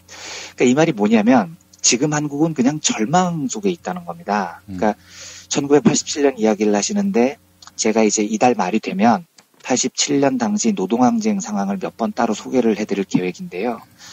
이때는 탄압이 지금보다도 훨씬 더 거셌었어요. 그런데 노동자들한테는 죽는 한이 있어도 싸우자 이런 생각이 있었습니다. 근데 뭐 해골이 두 쪽 나도 지킨다 뭐 이런 파이팅 정신이 있었던 거죠. 이게 뭐 누구 말만 따라 빚이 많아서 파이팅 정신이 생긴 게 아니고요. 더 나은 세상을 만들 수 있다는 희망 이게 파이팅 정신을 만들어낸 겁니다. 근데 지금 박노자 선생이 보시는 건 어떤 거냐면 헬조선이 너무 개별화되어 있다는 겁니다. 헬조선을 탈출하자. 누가? 그러니까 내 개인이 탈출하자. 이래버린다는 거죠, 한국이. 그래서 박노자 선생이 이렇게 이야기를 하십니다. 헬조선을 떠나고 싶은 마음을 10분 이해한다. 하지만 모두가 떠날 수 있는 것도 아니고 떠난다 해도 정도의 차이는 있지만 자본주의 세계의 일반적 문제인 착취나 소외, 차별 등을 완전히 피할 수 있는 것도 아니다. 결국 노동자로서의 자각을 가지고 국내에서도 노동자가 인간답게 살 수 있는 세상을 만들기 위해 함께 투쟁하는 게 그래도 더 나은 방법이 아닌가 싶다. 별거 아닌 말 같습니다만 저는 이게 되게 마음에 와닿았습니다. 이게 뭐냐면 비단 이민을 가거나요. 혹은 뭐 어떤 방식으로 헬조선을 벗어나거나 이런 문제에만 국한이 된 게 아닙니다. 교육, 문화, 굉장히 사회 광범위한 영역에서 지금 박노자 선생이 지적을 하신 이 사고가 확산이 돼 있는 거죠. 헬조선은 나빠. 그런데 나와 내 가족만은 여기에서 벗어나는 방법이 없을까? 이렇게 많은 사람들이 고민하고 있는 겁니다. 그러니까 좀 극단적으로 말하면 이걸 뭐 정치 공세라고 말씀하시면 제가 조금 어떻게 답변을 드려야 될지 모르겠지만 진보 교육을 주장하는 많은 사람들, 심지어 진보 교육감 후보를 지낸 사람들도 살펴보면 자녀가 특목고에 입학한 경우가 많습니다. 근데 저는 이걸 단순히 보수 쪽의 정치 공세로만 보지는 않습니다. 냉정하게 말해서 사회를 바꾸고 싶은데 우리 교육을 바꾸고 싶은데 혹시 이게 안 바뀌면 내 자녀만이라도 헬조선에서 좀 벗어날 길이 없을까? 이런 생각이 우리 속에 없다고 말할 수가 저는 없다는 겁니다. 박모자 선생께서 새로 내신 책에 쓴 한 작은 소제목이 벌써 이제 되게 화제인 모양인데요. 그게 이거였습니다. 처음에 말씀드렸던 헬조선에서 밀란이 일어나지 않는 이유. 요게 소제목이랍니다. 예. 근데 박모자 선생이 보기에는 이겁니다. 야, 내가 보기에 한국 진짜 개판인데 이 정도면 밀란이 일어나도 한 몇십 번은 일어났을 것 같은데 왜 안 일어날까? 이 질문으로부터 박모자 선생의 고민이 시작되는 겁니다. 예. 그리고 그 고민에 대한 해답이 이게 말이 조금 어렵습니다만 개인의 파편화라고 답을 합니다. 그러니까 사회자 약자들이 파편화돼 있다는 거죠. 조각조각이 나 있다는 겁니다. 예. 약자들이 연대해서 세상을 바꾸자는 1980년의 희망보다도 어떻게 해서든지 나만, 내 가족만 이 헬조선을 벗어날 방법이 없을까? 이런 식으로 이제 사회 구조의 문제를 개인의 탈출 가능성으로 자꾸 해결을 하려고 한다는 거예요. 네. 그러니까 이제 어떻게 극복을 할 것인가? 그 기자가 물어보니 박노자 선생의 말이 조금 추상적이긴 합니다만 저는 굉장히 정답에 가깝다고 생각을 했어요. 대답이 이겁니다. 어떻게든 모든 약자가 총결집할 방법을 찾자. 우리는 역사적으로 이런 경험이 있다. 3.1운동, 6월항쟁, 2008년의 촛불 집회처럼 모든 약자가 다소의 다름이 있더라도 공통의 분모를 찾아서 연대하는 방법밖에 없다. 요건데요. 요 출발을 어디서 하느냐? 개인의 각성으로부터 출발을 하자고 말씀을 하시는 겁니다. 제가 이 박노자 선생의 이야기를 길게 드리는 이유가 지금 박노자 선생께서 내놓으신 해법이 현실성이 있건 없건 저는 사실 여기로부터 출발할 수밖에 없다는 데 동의가 됩니다. 그러니까 이 상황을 어떻게 대처할 것인가? 박노자 선생 인터뷰를 먼저 읽어드리겠습니다. 그렇다면 이런 상황에 처한 자율적 개인은 어떻게 해야 하는가? 가장 쉬운 대처 방법은 칸트가 얘기했습니다. 스스로를 기만하지 마라. 내가 처한 상황을 직설적인 언어로 스스로에게 말하고 남들과 공유하십시오. 대기업 노동자로서 사회적 시민권을 얻었지만 독재국가에서 도저히 못 살겠다면 스스로를 기만하지 마십시오. 나는 독재국가의 신민이라고 스스로에게 말하십시오. 그리고 독립투쟁을 하고 싶은데 어떻게 해야 하는가? 라고 다른 사람들에게 물어보십시오. 이게 이제 박노자 선생의 해답이거든요. 예. 여기서부터 저는 출발을 해야 한다는 데 동의합니다. 예. 나는 헬조선에서 어떻게든 벗어나 볼 거야가 아니고요. 우리는 지금 독재국가에서 살고 있어. 재벌이 지배하는 주식회사 대한민국에서 살고 있어. 나는 그들이 분류한 분류체계에 따르면 3등 시민이야. 이걸 스스로한테 자꾸 속이려고 하지 말고요. 예. 솔직하게 인정을 하자는 겁니다. 그래서 이 박노자 선생께서 이걸 직설적인 언어로 스스로에게 말하라고 하거든요. 예. 그래서 저는 실제로 제 주변 분들에게 그렇게 권해요. 참지 마시고요. 욕도 좀 하시고요. 씨발 족같네 그러면 하시고요. 세상이 왜 이렇게 족같이 굴러가 이렇게 화도 좀 내시고요. 저는 이게 바람직하다고 봅니다. 김대중 대통령이 하다못해 벽 보고 욕이라도 하라 이런 말씀을 그겁니다. 바로 그겁니다. 그러니까 이거를 울분을 감추면서 뭔가 나에게 다른 방법이 있을 거야라고 생각하지 마시고 내가 처한 현실을 솔직하고 직설적인 언어로 막 얘기를 하는 겁니다. 이러다 보면 우리 사회가 내가 개인적으로 어떤 노력을 해도 이 족같음이 사라지지 않는다는 사실을 자각을 하게 됩니다. 이제 이러면 연대의 필요성이 느껴지는 거죠. 그러니까 탈출이 아니고 예. 변화를 꿈꾸게 된다는 뜻인 겁니다. 이러면 이제 다수의 시민이, 다수의 노동자가 나의 탈출이 아니라 보다 나은 세상으로 나갈 길이 뭔지 서로 의논하고 연대하게 된다. 이게 박노자 선생의 해법이고요. 예. 저는 동의합니다. 아무튼 저는 이 박노자 선생의 그 헬조선과 파편화된 개인이라는 화두가 굉장히 의미 있었고요. 예.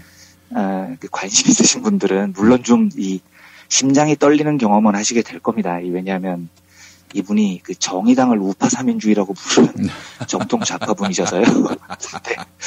아무튼 그런 놀라움을 감수하실 용의가 있으면 그 프레시안에서 박노자를 검색하셔서 박노자 선생의 인터뷰 풀 텍스트를 한번 읽어보실 것을 조심스럽게 추천해드립니다. 저는 굉장히 재미있게 읽은 기사였었습니다. 예.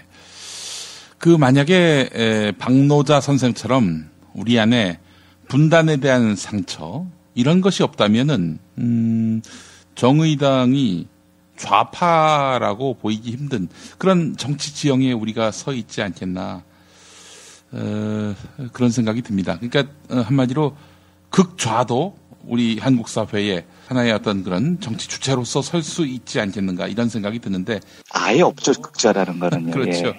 우리가 뭐 여기서 이 땅에서 정치를 하려면은 김일성 개새끼 이런 말을 하지 않고서는 그렇죠. 뭐 진짜 예.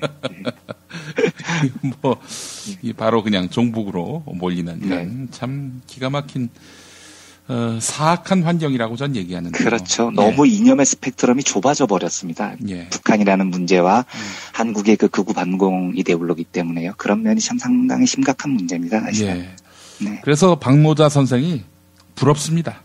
그렇죠. 예, 부럽다고 생각합니다. 예. 예, 너무 자연스럽게 저런 얘기를 하시니까요. 예. 네, 다음 이야기 해보겠습니다. 이름이 참 어렵습니다. 부구욱. 예, 부구욱. 예. 부시성을 가진 분은 몇 명 좀 압니다만은 이름이 네. 부구욱. 예. 새누리당 윤리위원장으로 이제 임명이 된 영산대 총장인데 가족 채용 이걸로 지금 시끄러운 때에 새누리당이 이런 분을 윤리위원장으로 세우는 게 말이 되느냐 이런 논란이 일었었어요. 그래가지고 그 논란 때문인지는 모르겠습니다만은 부구욱 윤리위원장이 사의를 표명했단 말이죠. 네, 어제 오전에요. 어떻게 보셨어요?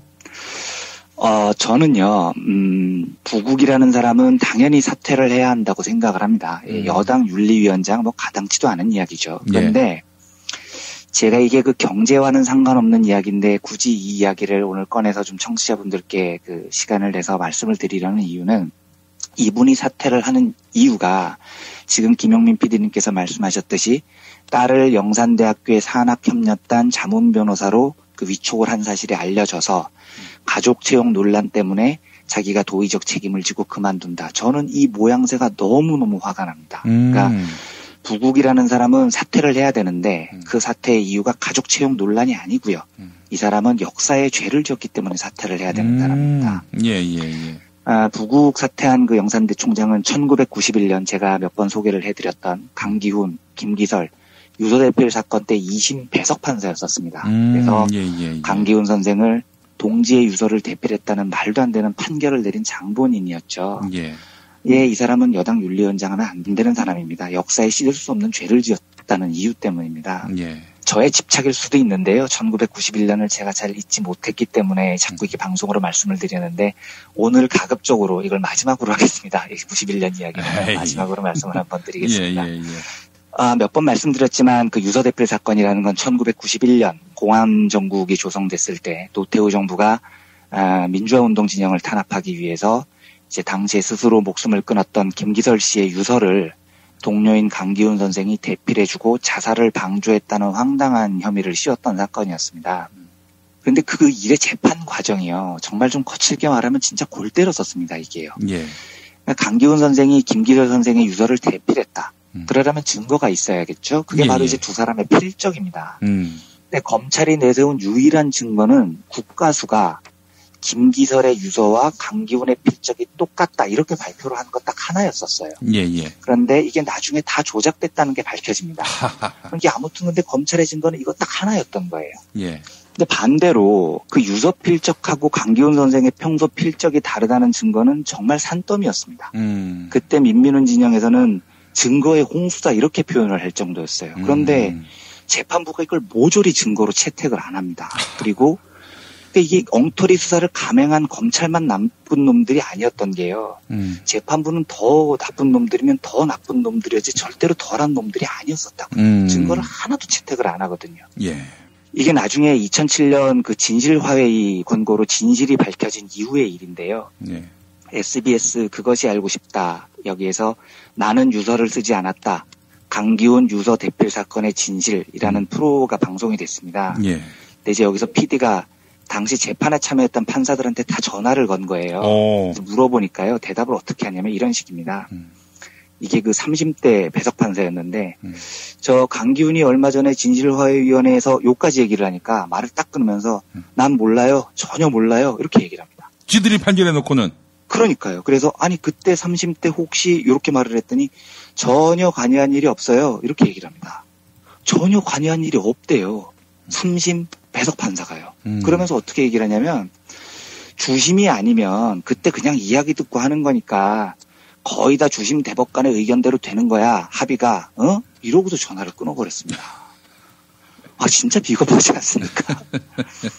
이 대한민국 배석 판사들 주심 판사 아니면 다 놀고 먹는다고 자백하고 있는 겁니다. 이걸 지금 하려고 하고 있는 겁니까? 당시 3심에 참여했던 또 다른 대법관이 어떻게 얘기를 하느냐면요. 현저히 부당한 게 드러나기 전에는 원심에서 고등법원에서 그렇게 하면 대법원에서 거의 터치를 안 해. 더군다나 국가수 감정이 그렇게 나와 있으면 그걸 채택할 수밖에 없는 거지. 이렇게 답을 합니다. 아, 그때 재판의 핵심 쟁점이 국가수 감정이 과연 믿을만 하냐 이거였습니다. 예, 예. 변호인들이 사력을 다해서 증명을 하려고 했던 것도 그거였고요. 그런데 이 대법관님은 국가수 감정이 그렇게 나와 있으니까 채택할 수밖에 없는 거지 이렇게 답을 해버리는 겁니다. 이건 재판도 아니었던 거죠. 예. 또 다른 1심 배석 판사는 이렇게 얘기를 합니다. 그 당시는 국가수 감정에 대해서 시비를 할 수가 없는 상황이었어요. 우리는 믿을 수밖에 없었죠. 그 상황에서는. 지금 와서 바뀌었다고 그러는데 전 내용을 잘 모르겠어요. 어떻게 바뀌었는지 잘 모르겠지만 그러니까 이제 PD가 그럼 잘 모르시면 제가 간단히 설명을 드리겠습니다. 이랬거든요. 예. 그랬더니 판사가 아니요 알고 싶지 않아요 하고 끊어버립니다. 전화를. 알고 싶지 않답니다. 예. 그 판결 때문에 한 사람의 소중한 인생이 망가졌는데 세상을 떠난 숭고한 한 분의 명예가 땅에 떨어졌는데 그 판결 잘못 내린 판사들은 알고 싶지도 않다는 거예요. 제가 이 그 부국 총장에 대해서 도저히 마음으로 용서가 안 되는 대목이 뭐냐면은요. 예.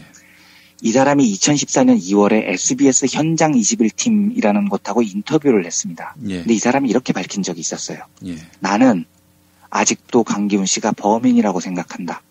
그때의 판결 이후로는 분신이 사라졌던 것으로 기억한다. 아, 이 사람은요. 다른 사람처럼 발뺌하는 것도 아니고요. 사죄는커녕 아직도 강기훈 선생이 범인이라고 믿는답니다. 이 사람은요. 그리고 지가 판결을 잘해서 강기훈 선생을 유죄로 몰아서 이후에는 빨갱이들이 분신 배우 사주를 안 해서 92년 자기가 내린 판결 이후에 분신이 사라졌다는 겁니다. 이게 지금 인간이 할 말이 아니죠. 그러니까 부국이라는 사람은 아직도 수많은 노동자들이 분신하고 학생들이 분신하고 이게 사회가 만든 구조적 문제가 아니라 빨갱이들의 사주라고 믿고 있는 거고요. 그리고 지가 그걸 막았다고 착각하고 있는 겁니다. 이런 사람이 어떻게 공당의 윤리위원장이 되겠습니까? 일단 부국 총장한테는 사실 하나를 바로잡고 넘어가야 됩니다. 그 잘난 훌륭한 판결을 하셔서 나중에 법이 무죄로 판결한 강기훈 선생을 동지 자살을 방조한 파렴치범으로 몰아서 그래서 지가 판결한 이후에 92년 이후에 분신 자살이 사라졌다는 건데요. 예. 제가 진실을 알려드리겠습니다. 1992년부터 2014년까지 모두 28명의 민중들이 몸에 스스로 불을 붙여서 돌아가셨습니다. 28명입니다. 예. 이 사람들도 빨갱이들한테 사주받아서 죽었습니까? 아니지 않습니까? 예. 아, 저는 이게 바로 부총장이 여당 윤리위원장이 돼서는 안 되는 확실한 이유라고 생각합니다. 가족 채용 때문이 아니고요. 이 사람은 그 이후에 돌아가신 28분, 강기훈 선생, 김기달 선생, 이 모든 분들 앞에 역사 앞에 죄를 지은 사람이라는 뜻입니다. 예. 제가 오늘요, 마지막입니다. 저희 청취자분들에게 마지막으로 한 번만 더 홍보 부탁을 드리고 넘어가려고 합니다. 이게, 이미 제가 몇 번 말씀드린 대로, 강기훈 선생님의 삶을 그린 다큐멘터리 영화, 강기훈 말고 강기타라는 제목의 영화가 지금 제작 중입니다. 예. 포털 사이트 다음에서 스토리 펀딩으로 모금이 진행 중인데요. 우선 제가 저희 청취자분들에게 너무 감사드리는 건요. 제가 이 방송에서 2번 소개를 드렸는데 그때마다 굉장히 많은 모금이 이루어졌고 성금이 많이 모였었어요. 그래서 제가 정말로 진심으로 저희 청취자분들께 감사를 드립니다. 이제 안타까운 건 뭐냐면요. 이제 방송이 나가고 며칠 동안 모금이 쭉 들어오다가 방송이 나간 지 한 이틀 정도 되면 다시 세상은 이 영화에 관심을 탁 끊어버리는 겁니다. 그래서 더더욱 그러니까 이게 1991년 기억을 잊지 못하는 저로서는 저는 이 영화가 진짜 꼭 제작이 됐으면 하는데요. 이걸 알릴 수 있는 채널이 김용민의 브리핑 이 방송밖에 없습니다. 이 청취자분들께 제가 부탁을 드릴 수밖에 없습니다. 그러니까 다른 어느 곳에서도 이 이야기를 다뤄주지 않고 또 다룬다고 해도 많은 분들이 관심을 가져주지 않습니다. 이 방송을 들으시는 분들이 가장 큰 도움이 돼 주신 겁니다.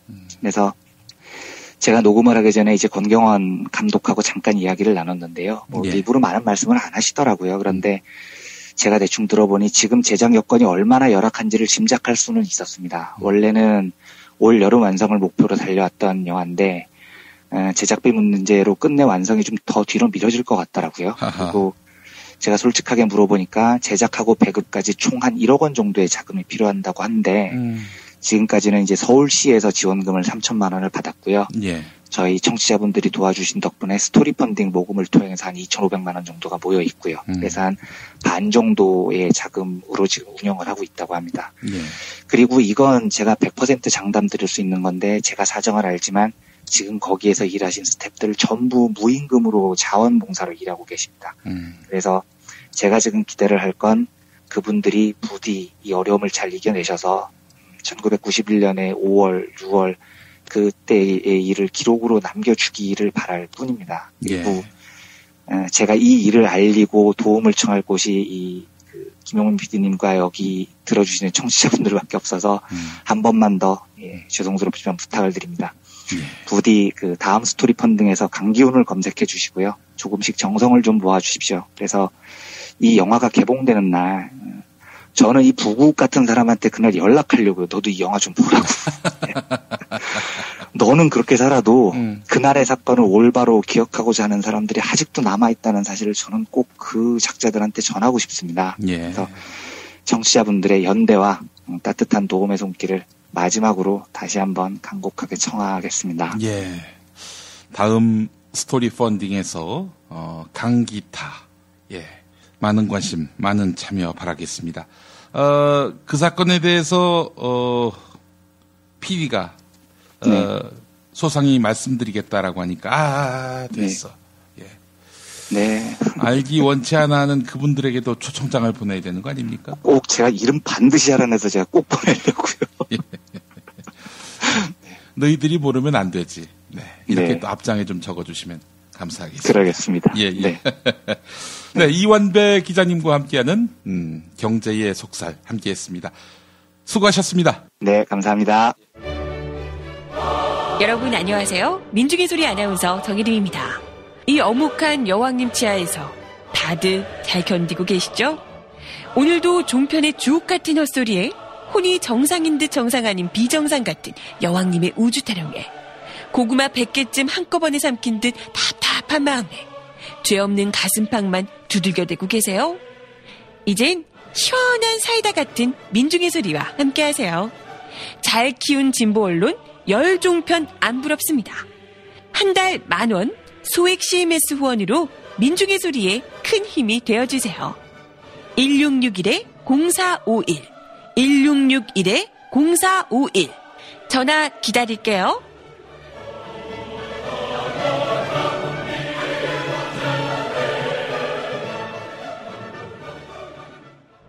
지금처럼 사는 게 싫습니까? 전복을 원하십니까? 그렇다면 와우 전복을 드십시오.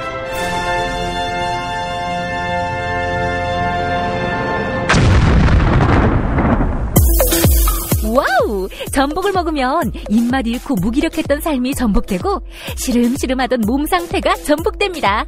답답하십니까? 전복하세요. 100% 완도에서 잡은 전복 중에 전복. 와우 전복. 한 번 맛보면 또 찾게 되는 와우 전복. 네이버에서 와우 전복, 와우 전복을 입력하세요. 전화번호는 010-2443-0818. 6살 하늘이 밥을 잘 안 먹어요. 엄마, 나 이거 맛이 없어요. 그만 먹을래요. 엄마의 걱정은 점점 더해가는데요. 그런데 이때 택배입니다. 연지연 곰탕이 배달됐어요. 직접 도끼로 팬 장작불 위에 한우 사골과 도가니를 가마솥에 한가득 넣고 24시간 끓인 진구. 연지연 곰탕이 하늘이 입에 들어가는 순간 맛있다. 엄마 한 그릇 더 주세요. 하늘이의 밥도둑 연지연 곰탕. 조미료 같은 첨가물이 전혀 들어가지 않아 엄마의 기쁨은 더하답니다. 연지연 곰탕은 강화군에서 김포시 방향으로 강화대교 건너자마자 있습니다. 한우 사골로 정성껏 구워 만든 연지연 곰탕. 한 그릇에 8,000원입니다. 7팩 이상 무료 배송합니다. 주문 전화는 010-7252-1114 010-7252-1114. 대한민국 최초, 아니 은하계 최초의 잡놈 평전, 김어준 평전. 무식하지만 의리 만빵의 엄마, 노골적인 인종차별의 격분에 개싸움을 벌인 이탈리아 현지인, 한겨울 침낭 안에서 일회적인 사랑을 나눈 유럽 여성, 그리고 전대미문의 사기꾼 MB까지 김어준의 학교에는 참 많은 선생님이 있었죠. 자기가 언제 행복한지, 내 욕망이 뭔지, 내가 어떻게 생겨먹었는지 자기하고 대면을 해야 돼요. 그래서 내가 하고 싶은 걸 찾아야 됩니다. 누구의 눈치도 보지 말고 욕망의 주체가 돼서. 그리고 그 일을 그냥 해요. 은하계에 다시 없을 딱 한 사람 김어준. 김용민이 김어준을 9년간 관찰한 기록. 김어준 평전. 김어준 평전 인터하우스에서 나왔습니다.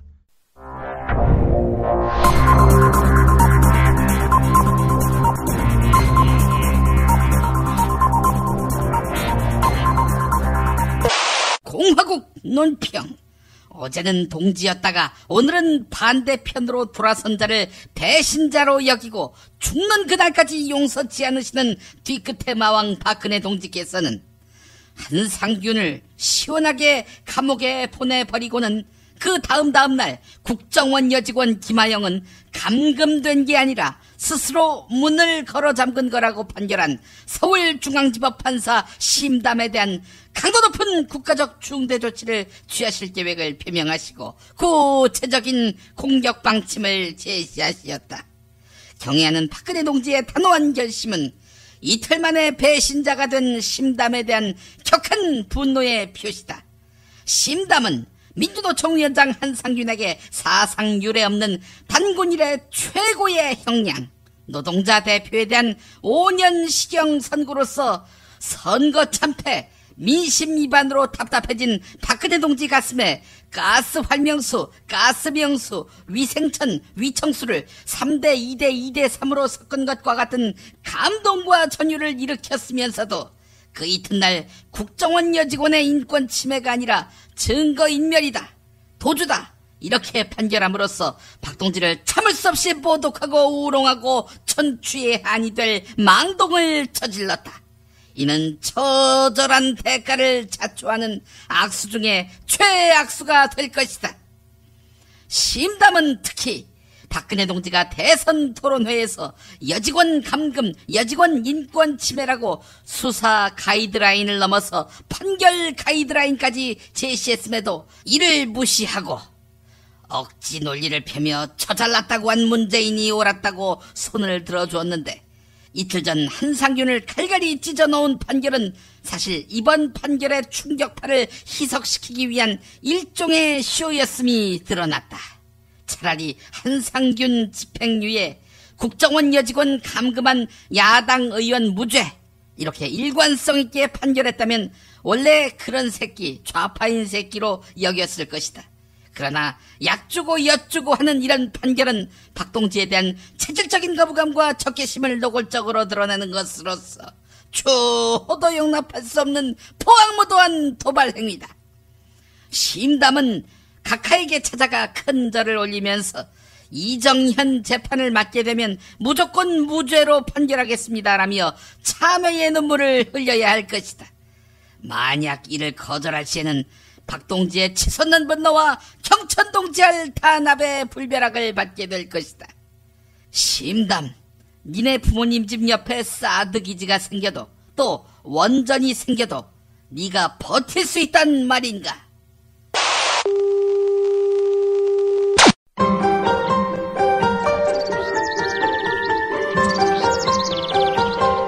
오늘의 날씨.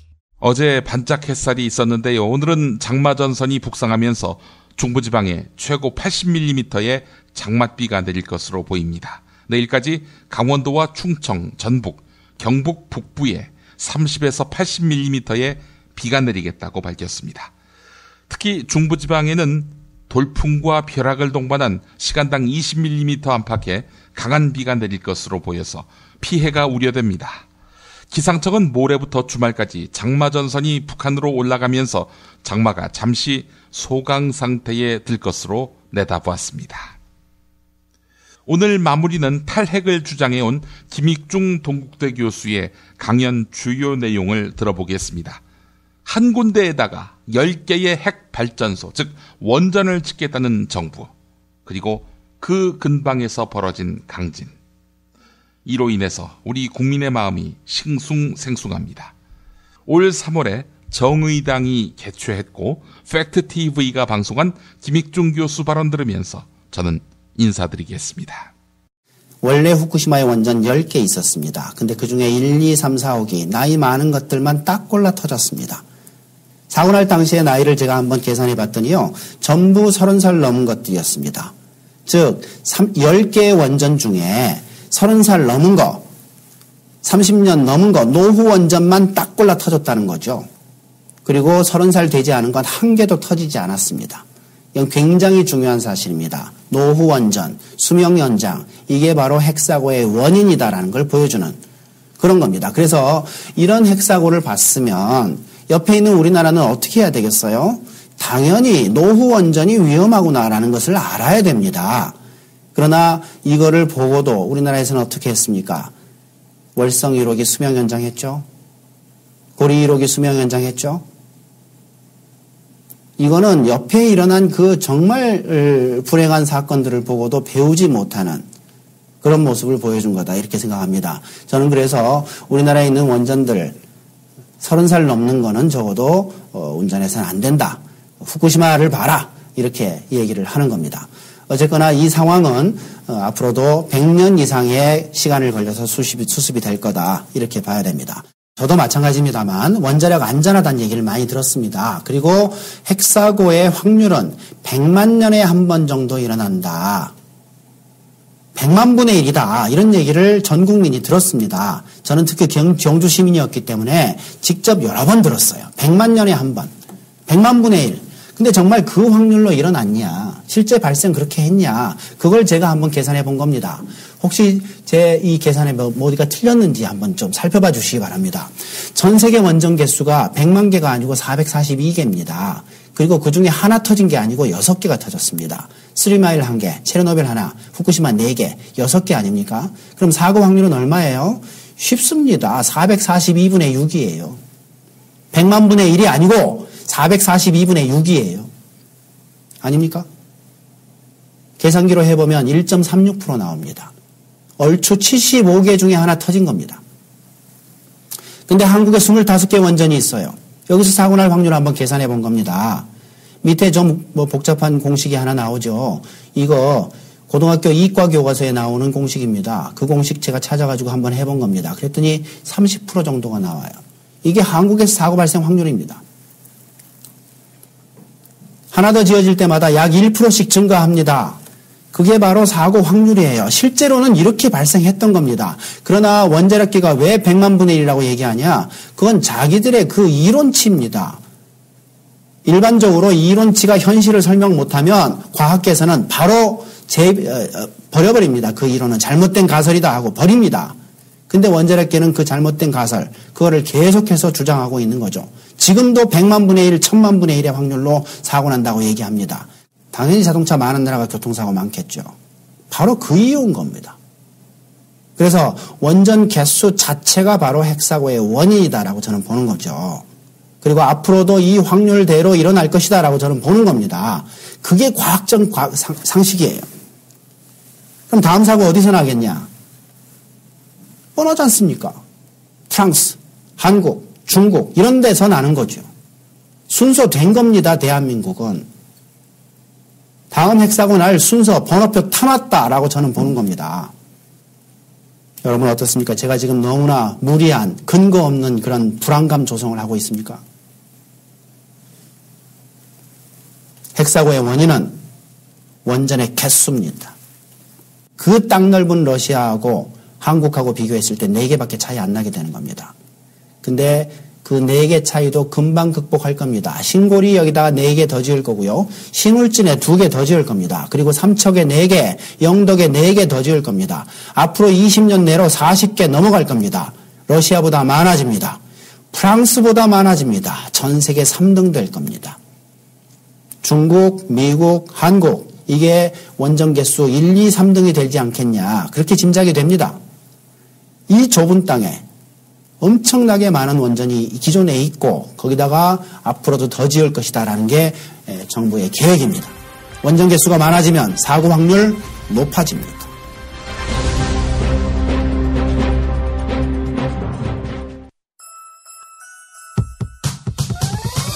이번 방송 괜찮았나요? 작별의 여운 이렇게 표시해주세요. 다운로드하기, 댓글 달기, 구독하기, 별점 주기. 더 좋은 방송 만들어달라는 약속 이렇게 응원해주세요. 다운로드하기, 댓글 달기, 구독하기, 별점 주기. 기억하셨죠? 다운로드하기, 댓글 달기, 구독하기, 별점 주기.